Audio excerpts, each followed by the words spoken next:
Welcome everyone to another enthralling episode of The Art of Living Proactively, hosted by yours truly, Tony Wynyard.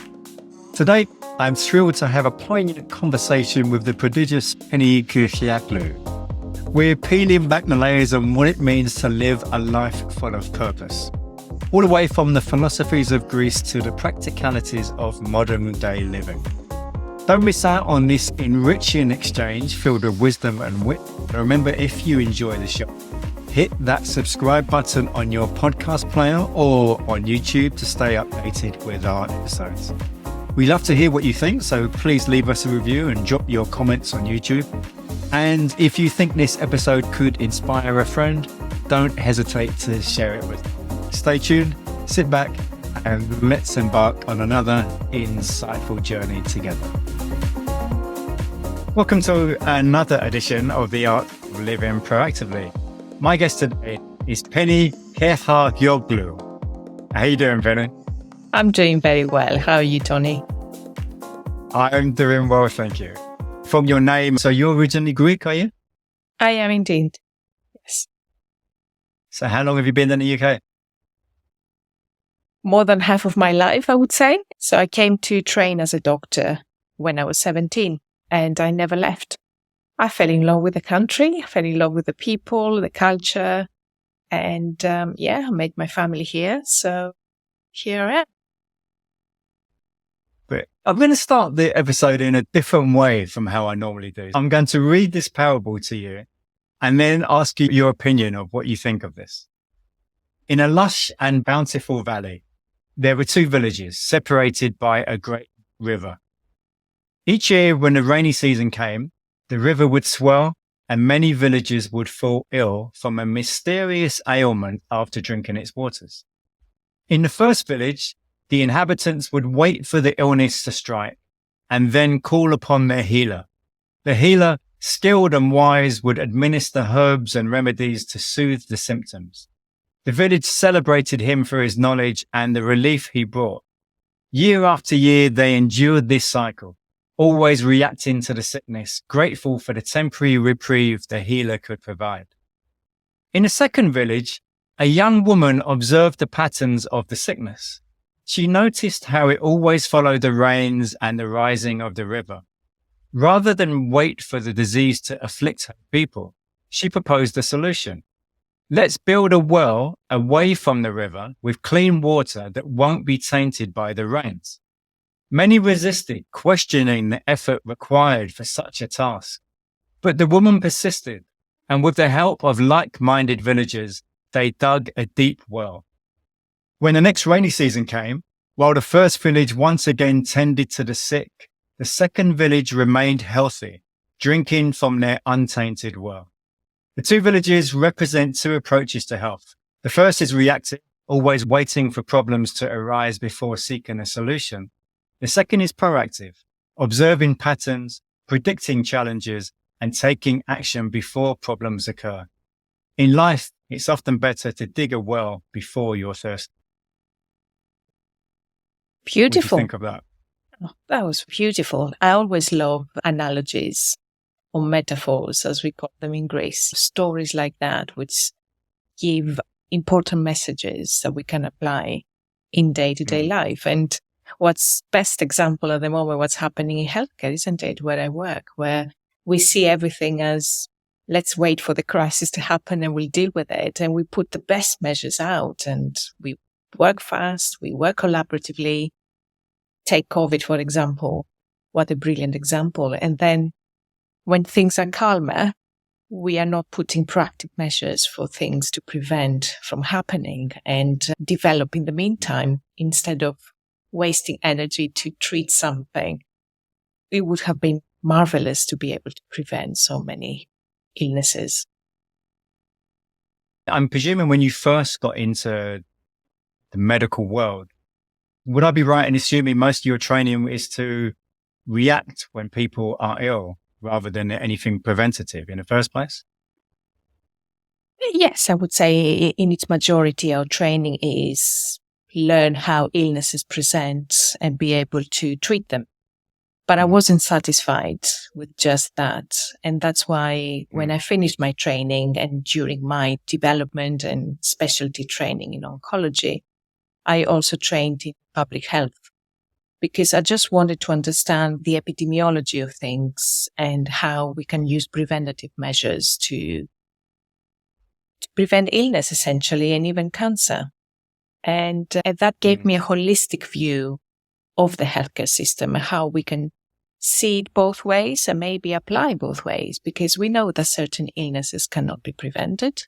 Traditional medicine applies, but we can do a lot to apply prevention measures in other illnesses. And you trained as a functional medicine practitioner, didn't you? I have, indeed, yes. And what was it how did that come about? What made you want to pursue that? Similarly to public health, in cancer in particular, I have always been fascinated about what's causing cancer. And from my own experience, seeing my own relatives, young particularly, dying, and I always interested in what are the risk parameters that make people sick. And as we are discussing prevention, I think that a lot of the root cause of cancer lies in, first of all, in our lifestyle choices, but also how pressurized we are in life, stressed in particular, the foods that we eat. And there's always a physiology around this and a science around this. So I decided to look a bit deeper and go back to the physiology, which is what functional medicine is about, actually. It's all based in science, in biochemistry and physiology, trying to explain what happens in the GI system, what happens with your microbiome, how can a microbiome disturbance can lead to cancer, which are the pathways, and what natural therapies could be used to treat or prevent. And that's why I did the training. And that's what personalized medicine is about. I think we need to combine our traditional knowledge with what functional medicine is telling us as well. You mentioned about the GI tract, one of the things that you just said, and it was in your country of origin. Was it 2000 years ago or something? Hippocrates said something about all disease starts in the gut. Indeed. Maybe that's where my eagerness to learn about functional medicine is coming from. But yes, it's true. And how we choose to lead our lives, the food that we choose to eat, we know that they play a huge role in the whole chain of cancer development. As I say, not in all cases, but it's about taking the best of both worlds, taking the best of what we know from traditional medicine. Functional medicine is also science-based, and apply both natural and medical approaches to treat cancer, which is the area of interest of mine. So you've been involved in medicine for quite a while now. How long ago was it you first studied? So I graduated in 2003. So 20 years. So in that time, since you've gone through the training, the additional training that you've done with functional medicine and holistic and whatever, would you say that there's more of an acceptance of things like functional medicine and integrative medicine now than there used to be? I think that there is a lot more interest from the clinical community in studying functional medicine, which is nothing more than going back to the physiology and biochemistry, as I mentioned, yes? Is actually going back to basing and taking a proper history from patients, understanding the factors even from birth that may have contributed to their current illness, not just cancer. I have learned through functional medicine to take a really detailed history, which has revealed so many things about the person that I have opposite me, and also help them to understand what has happened since the birth and how they grew up as children, whether they used antibiotics, whether they had illnesses. How could that impact in their current illness? And it helps them understand it better, even cope with it better. So I think more doctors are now looking at a holistic approach to care, which is going back, as I say, to understanding the root cause of things. There is still a bit of skepticism in some parts of the world, and I think UK is one of them. But over the last couple of years, there has been a greater movement with several associations that have helped in that regard to get more clinicians to understand prevention, to start applying lifestyle medicine in clinic, and to look at the patient as a whole person. So what was it about cancer that led you in that direction in the first place? Cancer is a unique and multifaceted illness, okay? It has so many manifestations, such a diverse symptomatology, so many causes.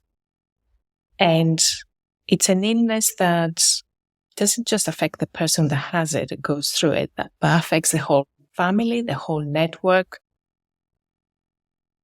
And the social aspect and treating not just the patient, but the whole network around the patient is what drives me. And I want to see improvements in patient experience, but also care experience. I'm also very interested in the research around it into personalized cancer care. So it's a specialty, I guess, which is ever evolving, and with the vision to finding a cure or extending life expectancy. This is what drove me to go into it. And the impact that a clinician makes with on the patient and on their family is huge. And it's about building that relationship and making sure that from the diagnosis through to treatment and survivorship, you look after the whole person. I think it's an amazing thing to do. So I thoroughly enjoy my work.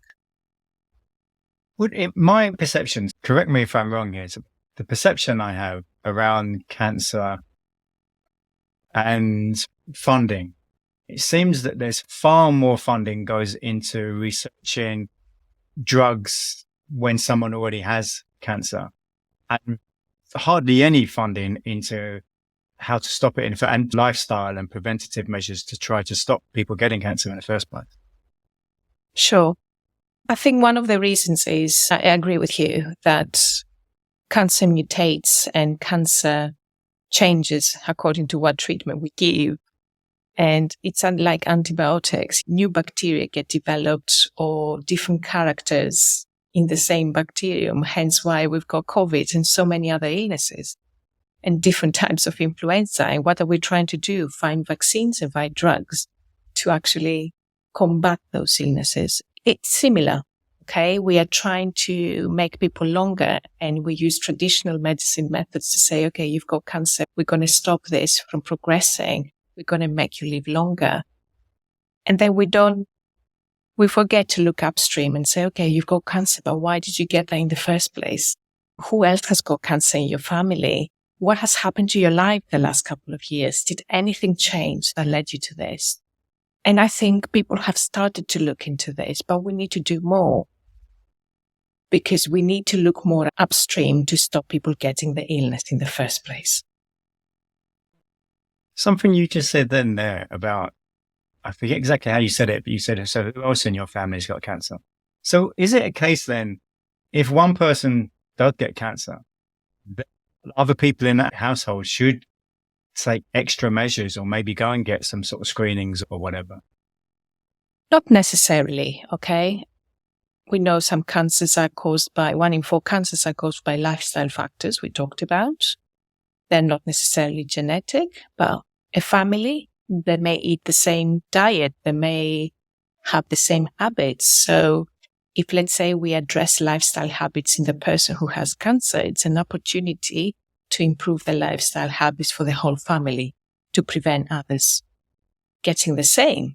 And then we've got the other category where there may be cancers that do run in the family with known genes that we could do something about for the next generations and for the same patients. There may be other cancers which is somewhere in between. There may not be a specific gene that runs in every member of the family, but there is some connection. And these are the families where we need to look at, okay, making sure that female members get all the mammograms at time, they get the cervical screening at time, the lung screening if they're smokers. So there's still a lot that we can do to prevent or detect early where we know the cancer is more curable. So if I had a magic wand and I gave you the power for one day, you could make one major change in the UK around health measures, what change would you make? Just one. I want to do more than one. The one change I would make is I would make exercise or physical activity something that is prescribed routinely. It's almost you go for your screening, you know you need to go, you choose not to attend, but you need to do it. I want every patient or not patient, every member, every citizen, let's say, to have a physical activity stroke exercise plan from the primary physician, from a primary doctor, from nurse in the community, according to what people can do, of course. So a personalized physical activity and exercise prescription. I think if we did that from childhood aged throughout the schools, universities, adulthood, all the population would be healthier. So I wonder if, for example, it's unlikely to happen, but something that would be great if the government did some kind of funding so everyone had access to a local gym. It was much cheaper to attend a local gym, for example. That would be one measure. People don't necessarily need to go to a gym to exercise or do physical activity. So I wouldn't say that everybody needs to go to a gym. There are so many opportunities outdoors in this beautiful country for people to get in contact with nature, whether on their own or with their friends. And there are so many benefits from going out there and have that contact with nature. So if that would be my preference for most people. But of course, people work, they've got busy lives, and sometimes the gym is the only option. And I agree. I think it would be good for people who don't have any other option or they can't afford to do anything or go out, or they don't have the place that they can go out. Then subsidized gym memberships, it is a good alternative solution, but we should encourage people to actually take advantage of the physical environment to do exercise. That's my view anyway.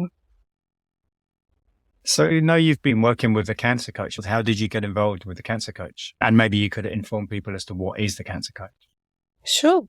So I have been trained as a health coach. And again, that has been one of my most cherished training in my life, which has helped me as a person, also as a professional, and understanding my patients better, listening to them, and also improve my own leadership skills and my relationship with my colleagues and my friends and family. So I place huge value in health coaching for lifestyle change, for prevention, and for health and well-being for patients with cancer and with any other illness, but for healthy people as well. So I have seen the effects that has on people, on me, on patients. And when I heard that Luke Watts, who is the CEO of the Cancer Coach, is bringing a tailor-made program to the UK for patients with cancer and aims at that anti-cancer lifestyle, the prevention element, which is missing in our healthcare system, I got very excited. And so I met with Luke and he talked me through his vision and he talked me through his work in other countries, which has been very successful. I've read about the testimonies and I've read about the health coaching team. I met a lot of them. So we decided I should join the team as a clinical strategist and just bring that knowledge from oncology in general, but also the functional medicine element, the health coaching aspect, and how to put everything together.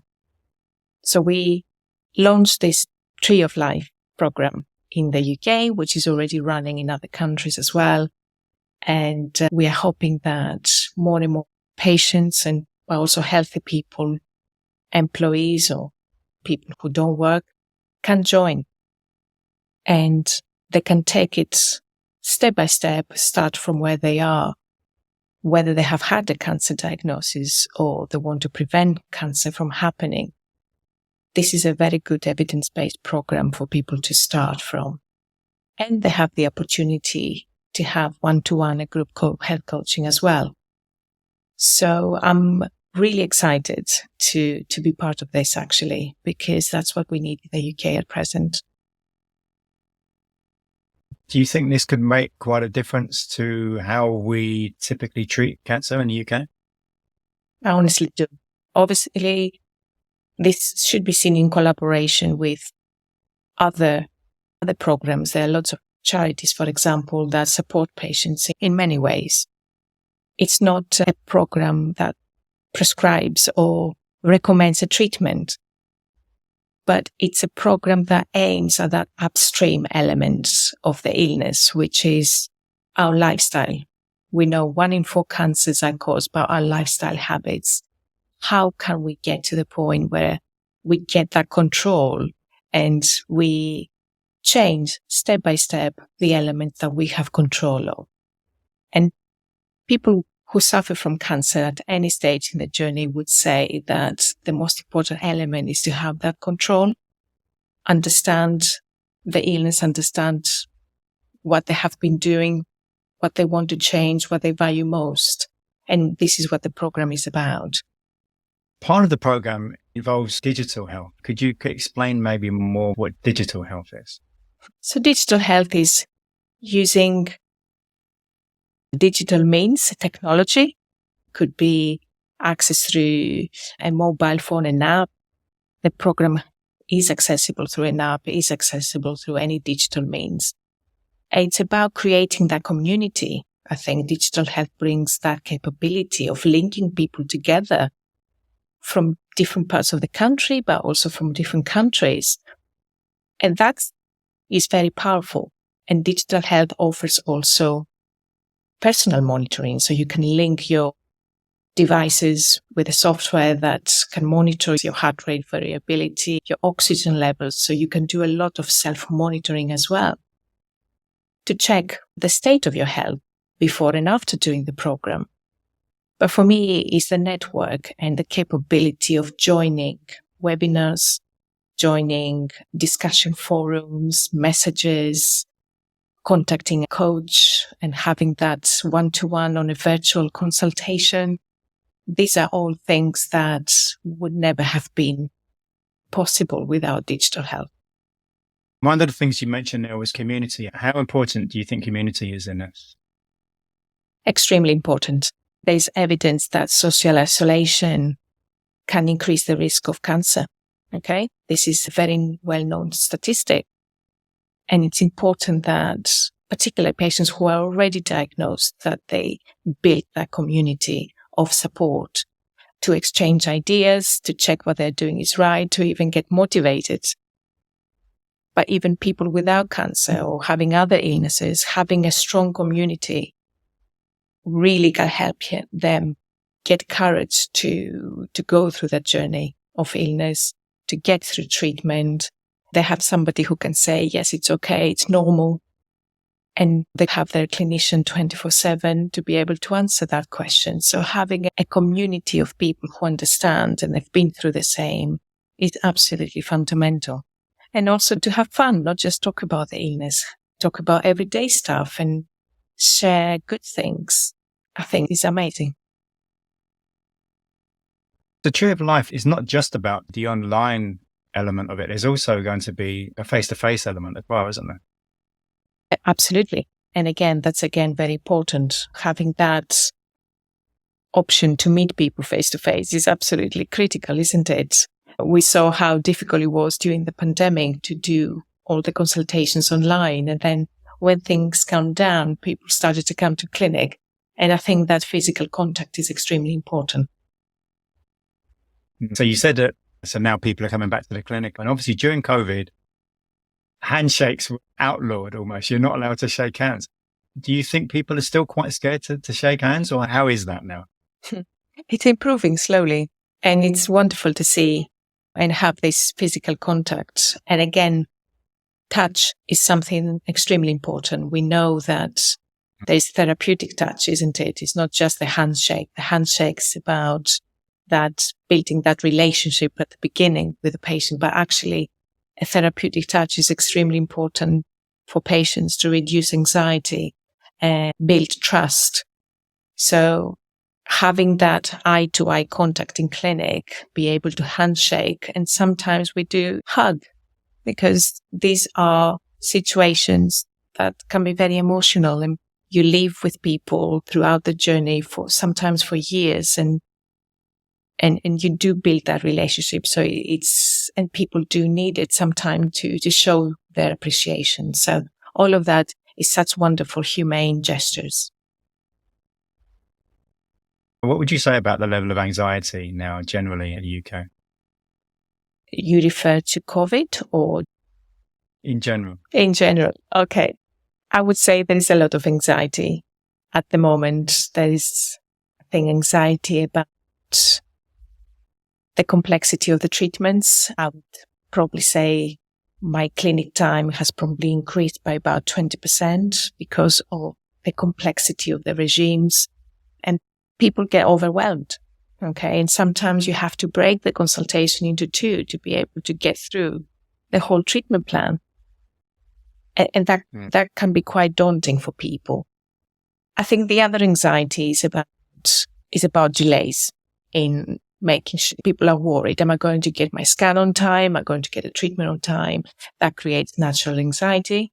And I think the third one is about that integration piece of how people can combine complementary and traditional therapies. And we know about 50% or more of patients are using integrative oncology approaches, but they're anxious that if they mention to their clinical teams, they're not going to understand and approve. And that creates anxiety. So I think clinicians, we need to be open and be able to discuss patients. If, for example, using supplements or they're willing to try anything like acupuncture for symptoms, we need to be open and receptive about these things, and also to advise them when things should not be done. You mentioned before about health coaching and how important you think it is. And from my understanding, the NHS are being more receptive now to health coaches. The NHS has, you're absolutely right. I think there has been a concerted effort to recruit more health coaches, particularly in primary care. I'm not entirely sure whether that movement has been strategic, if that makes sense, or as strategic as I would have liked to see this in terms of who are the people recruited, what training have they done, and where are they placed? Where would they add more value? So I don't think I have seen, or we have seen yet, the positive effect out of this. And I think there is more work to be done, in my view, to see how we can recruit health coaches in the secondary care, or how can we link between secondary and primary care and refer patients there. So that referral and clinical pathway has not been set up. Do you think that will improve in the next few years? I would hope so. I would like to see with people like me, like-minded individuals like you and the Cancer Coach and other associations, we can create that pressure and we can spread the word that actually health coaching does work. And it could be the answer to the gap in preventive medicine that we have at present. And I truly believe that it is. If I was to ask you to look into a crystal ball, I don't know if you believe in crystal balls, but if you were to look into one, how do you think things might change in health, NHS, in the next 5-10 years? You don't need a crystal ball to see that things are changing, and things are going to have to change because there's no other way around this. I think the fact that we've got now the integrated care systems and we are working collaboratively within systems, there's going to be more and more pressure to look at people in population health rather than being reactive or just reactive and dealing with the illness when it comes. So we already see a big movement towards virtual wards, remote patient monitoring, treating people at home. We see hospital care at home in the majority of providers at the moment. So that's a big change compared to a couple of years ago. So I don't think we are very far away from this preventative program of preventive medicine. And you never know, I might start doing home visits in the future, which, to be honest, I would love to, and be able to keep people at home. And we may see health coaches regularly seeing patients, or through digital means, be able to consult patients more regularly as secondary prevention. Are there any questions or areas of what you do that I haven't asked you a question about that you think it would be useful for people to know? I think, what can I say? I'm quite involved with a lot of things. I've been a co-chair of the British Society of Integrative Oncology over the past couple of years with one of my colleagues, and I've seen quite a big change in the healthcare professional world in terms of being more receptive with the concept of functional medicine, integrative medicine, lifestyle medicine. And I've been particularly delighted to see that. So I can now say that I can ring 3 or 4 of my oncology colleagues and talk about this, and something that I would never be able to do, have been able to do a couple of years ago. So I'm seeing a change, and I love that change. And obviously the work that I'm doing with a cancer coach is very important. The app that myself and Nina have built together to make integrative oncology free for people to access and democratize digital health. So I will continue, I would say, alongside the rest of my roles in the NHS to do that, because I truly believe that this will have impact in now this generation's health and next generation's health. I mentioned before, a little while ago, I spoke with Katherine Steele. She was a guest on this podcast. Mm-hmm. And you're writing a book with Katherine. I am writing a book with Katherine. Yes, one of the books I'm writing is with Katherine. So you're writing it? Okay. Yeah, I've written a book already. It's a bit more scientific on leadership and innovation in healthcare. But I'm writing a book with Nina Fuller-Chauvel, my co-chair of the BSIO, around integrative oncology in breast cancer, which is due to be published in September sometime. And yes, we are preparing a book with Katherine around workplace well-being. And so the book that's coming out in September, who is that aimed at? It's aimed at patients with breast cancer, and it talks about integrative oncology approaches from an evidence-based clinical perspective. So it covers from the epidemiology to public health we talk about, and from the whole journey of the patients, from diagnosis to treatment to survivorship and end of life, how integrative oncology approaches can benefit patients. The thing that's going through my head at the moment is I'm wondering how on earth you found time to do a book with all of the other things that you're involved in. She seems to be involved in so many things at the moment. Tony, when the things that brings you into flow, you probably ask a lot of your clients about this. The one thing that brings me into flow is writing. So you find the time, don't you? Absolutely. Staying with books, can you think of a book that has moved you at any time in your life? Yes, it was a book I read. I think I was a oncology trainee. It was called Because Cowards Get Cancer Too. And yeah, it was very interesting the way people generally live their lives, and they don't expect anything bad to happen, and then they wish they could have done something and they could have lived their life somehow differently. And when we suddenly get an illness and we think, okay, I need to change this, I need to change that. And I always say, why can't we change it now when we are healthy? Why do we need to wait for something to happen? before we make that change and before we make that brave move. Who's going to judge us? Who's going to stop us? So it made me really think about how I want to live life and, how I want people to be encouraged to live the life that they really want to live.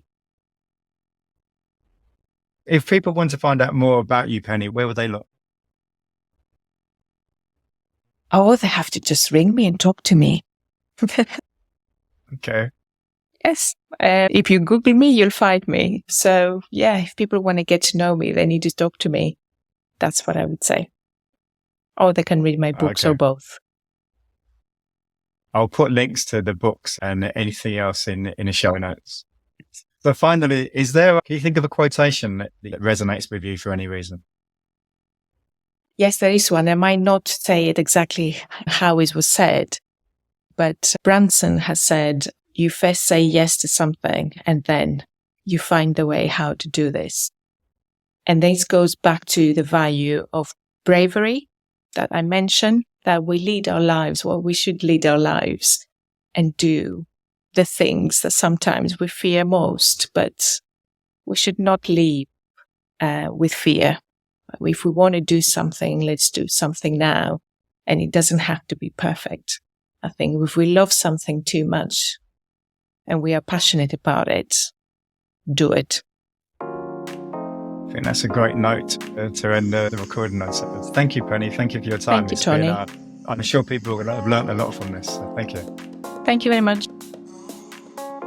If you're seeking sensational strategies for self-improvement, you won't want to miss next week's episode of The Art of Living Proactively. My guest, Jeff Seckendorf, shares scintillating insights that are bound to shift your perspectives. Get ready to journey through the sunny streets of San Diego as we dive deep into topics that will transform your daily life, from perfecting your personal routine to cultivating a courageous mindset.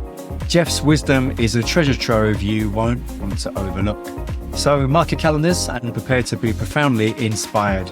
And don't forget to subscribe to the show on your preferred podcast player and YouTube. If you've enjoyed our content, please leave us a review and feel free to comment on YouTube. And do us a favor, share this week's episode with your friends and amplify the art of living proactively.